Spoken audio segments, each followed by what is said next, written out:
नाशिक महापालिकेसाठी देखील आज मतदानाची प्रक्रिया हे पार पडताना आपल्याला बघायला मिळतोय। मी नाशिकच्या खरं तर गंगापूर गावात असलेल्या एका मतदान केंद्रावरती आहे। अशा पद्धतीच्या रांगा आता लोक जे आहेत ते मतदान करण्यासाठी हे लावलेले आहेत। सकाळच्या सुमारास थंडी होती आणि त्यामुळे मतदार हे घराबाहेर आले नाहीत मतदानासाठी। अशा पद्धतीचं चित्र आपल्याला नाशिकमध्ये बघायला मिळालेलं होतं। पण आता दुपारच्या सत्रामध्ये मात्र नागरिक हे चांगलीच गर्दी हे मतदान करण्यासाठी हे करताना आपल्याला बघायला मिळतोय। कारण नाशिक महापालिका निवडणूक जे आहेत ते वेगवेगळ्या कारणामुळे अत्यंत चर्चेला गेलेली आहे। आगामी कुंभमेळा आहे, कुंभमेळ्याच्या अनुषंगाने भाजप असेल, राष्ट्रवादी, शिवसेना या सगळ्याच एकूणच पक्षांनी मोठी ताकद जी आहे ते नाशिकमध्ये लावलेली आहे। ठाकरे बंधूंची सुद्धा एक सभा हे नाशिकमध्ये झालेली होती। या सगळ्या प्रचारानंतर आज मतदार आपलं कौल देत आहेत। त्यामुळे नाशिक महापालिकेसाठी जी निवडणूक होत आहे त्या सगळ्या निवडणुकीसाठी मतदार आज कुणाला कौल देणार हे बघणं महत्त्वाचं असणार आहे।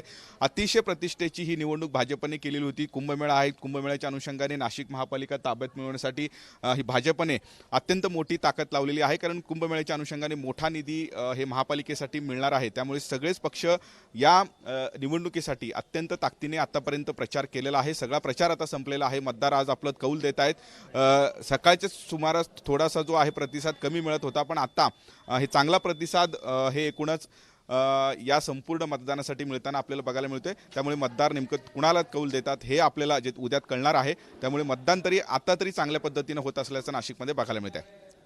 व्हिडिओ जर्नलिस्ट दीपक सह मी किरण गोटूर, जय महाराष्ट्र न्यूज, नाशिक।